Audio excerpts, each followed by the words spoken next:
Hi everyone, welcome back to a new video. Today we are going to be doing some garden planning. I have a heated blanket, a nice warm mug of tea, and it's like 10 degrees out.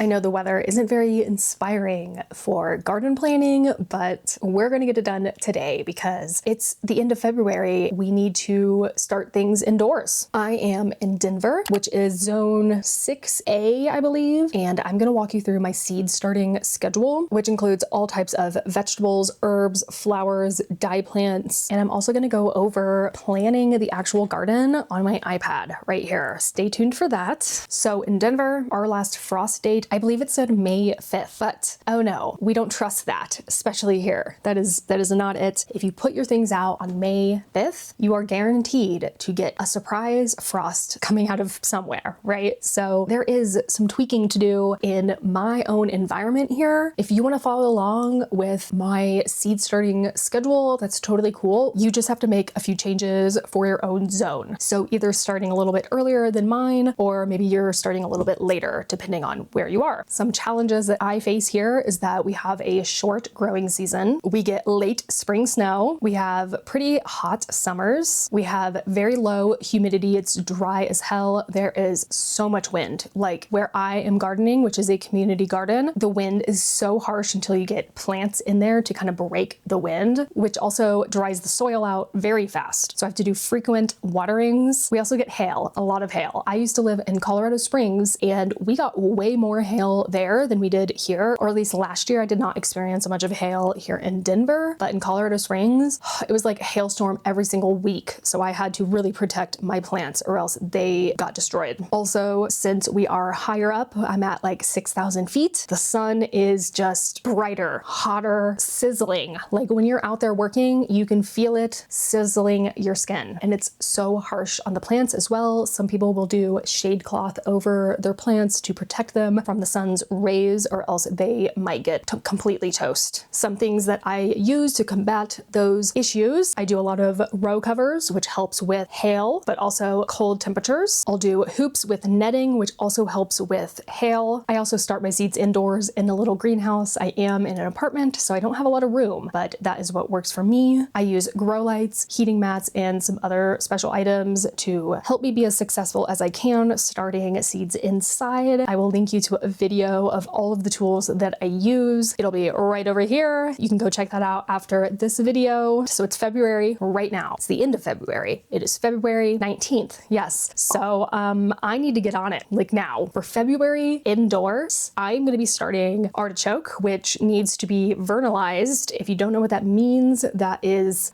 well, essentially here in Colorado, we can't really grow artichokes as perennials, but we can grow them as annuals. And the way to do that is to start your seeds, and then before you put them outside, you want to vernalize them, which pretty much means I need to keep them in a cool environment for 10 days or so, like 45 to 50 degrees. A lot of people just put them into their refrigerator. This helps induce budding, so you will get more artichoke on your plant, and I definitely want that. I will also be starting broccoli, cauliflower, celery, eggplant, leeks, and peppers. And for herbs, chamomile, chervil, dill, oregano, parsley, stevia, and thyme. And for flowers, I will be planting snapdragons, which need something called cold stratification. A little bit different than vernalization because this happens before it is even a plant. You pretty much just put your seed packets into the fridge for a certain amount of time, and that kind of helps break down the seed layers to help the seed come out of dormancy, and it'll give you a better germination rate. I believe that's how I understand it. I wrote down all of my flower seeds that need cold stratification so I don't forget to just throw them into the fridge for a couple weeks. Snapdragons is one of those, and I will let you know all the other ones as I go through this list. And for dye plants, yes, I am going to be experimenting with dyeing this year, and I'm going to be planting indigo and woad for March for vegetables indoors. This is the first half of March. I'm going to be starting ground cherries, loofah, and tomatoes. For hardy greens, I'm going to be starting kale. For herbs, I'm going to be doing basil, including holy basil, chamomile, feverfew, lemon balm, summer savory, and spearmint. For flowers, I'm going to be doing African daisy, agastache, ice plant, soapwort, and butterfly pea for the first half of April indoors. I'm going to be starting comfrey and planting plantain, which are herbs. Flowers, I'm going to be doing cosmos, Rocky Mountain bee plant, rudbeckia, and zinnia. And then for dye plants, a Hopi black dye sunflower. It is technically a flower, but I'm using it as a dye plant. That's why I categorized it that way. And for April direct sow, like I said, I work in a community garden and I have to wait for the garden to open before I can get in there, which happens to be the beginning of April. So this is what I'm going to be starting in ground in April. For vegetables, I'm going to do green onions, English peas, snap peas, and potatoes. For hardy greens, Napa cabbage, komatsuna, and Swiss chard. For tender greens, corn salad and lettuce. For herbs, I'm going to be doing cilantro, oregano, and thyme. And for flowers, butterfly pea, calendula, larkspur, poppies, pansies, and violas. And for May, direct sow, right into the ground, beans, carrots, corn, cucumber, daikon, loofah, and summer squash for the vegetables. For hardy greens, I'm going to be doing choy. For tender greens, I'm going to do arugula. For fruit, cantaloupe, which is the only fruit I'm growing this year. Flowers, borage, and nasturtium. And for dye plants, sunflower. Now for May, after the last frost date, these are for the plants that I started indoors. I'm going to be planting them outside after the last frost date. So for vegetables, artichoke, broccoli, cauliflower, ground cherry, celery, leek, and tomatoes. For herbs, chamomile, chervil, comfrey, basil, flowers, I'm going to be transplanting out African daisies, agastache, butterfly pea, cosmos, ice plant, snapdragon, soapwort, pansies, rudbeckia, violas, and zinnias. And for dye plants, indigo, sunflower, and woad. And for the end of May, maybe beginning of June, it just depends on the weather, I will be transplanting out eggplants and peppers. The reasoning for that is that those are the plants that need like the warmest weather. And here, since we just don't have that long of a season that's like hot, I need to make sure I get those out at a certain time or else it'll be too cold for them and it'll stun them.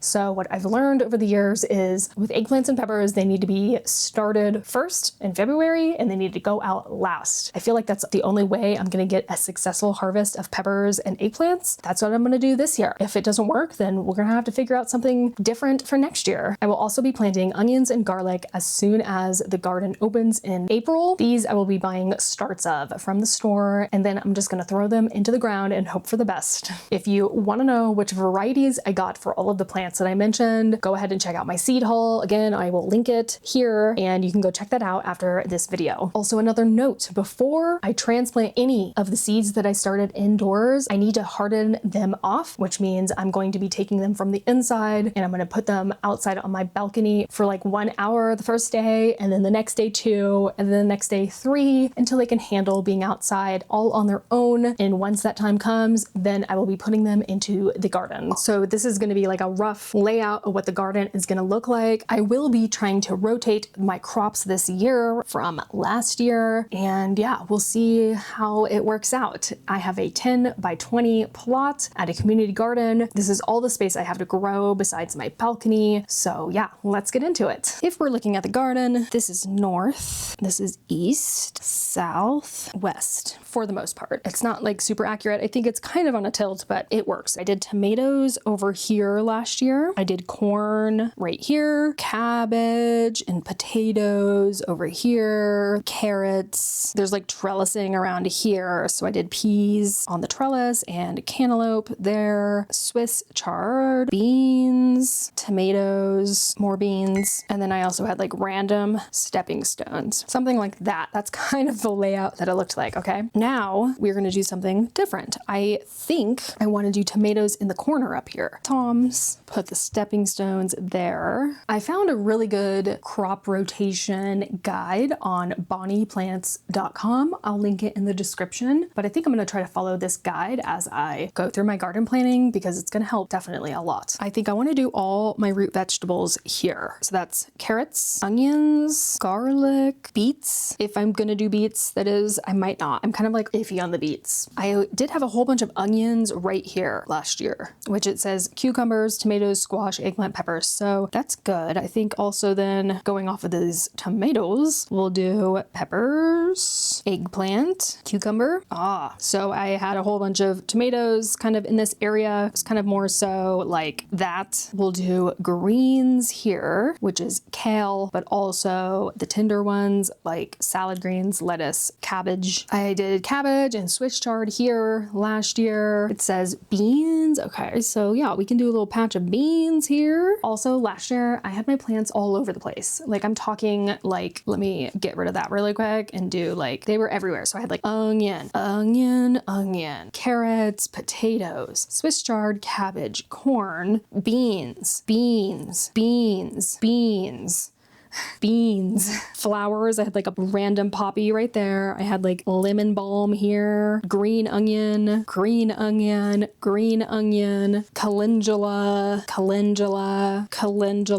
just kind of random. You get the point, right? So this year I'm thinking I'm gonna go more organized, as you can see. Potatoes are a root vegetable, so maybe I should do potatoes. Also Swiss chard. These are trellises. We'll do them in blue. Not really trellises, but more like a fence. So there's a fence going along here, and then there's a compost bin on this side, and I'm going to use that fencing as my own trellises. I did a cantaloupe here last year, but I think I want to do it maybe here and have it grow up this fence. And then also peas, and peas probably snap and then English because I don't want to get them mixed up. Squash is another thing. I'm going to do squash here. That includes zucchini, yellow squash, and loofah. It also says to plant squash after root vegetables, and like I said, I had potatoes in this whole area right there, so that's going to be really good. Loofah I'm going to do growing on the trellis. And then we have so many flowers and herbs, and I think all of the extra space I'm going to be filling in with herbs. I would like to do short herbs between the stepping stones. Also, let me get rid of this guide. So maybe like thyme, because thyme is kind of shorter. I think I might use this for flowers, this kind of whole area. And I think a lot of herbs might be on this side. Herbs. Also, I can do some flowers here and here because one, these right here won't be ready for a while. So I can have some flowers like growing in front of them. But also this part right here is open because it's right in front of the compost bin. And this right here is a path. So I can still access my plants from this side, this side, this side until we get up to the compost bin. And of course over there. So those are some access points. So these plants right here are still going to be accessible for me, even if I do block them with the flowers right here. Okay,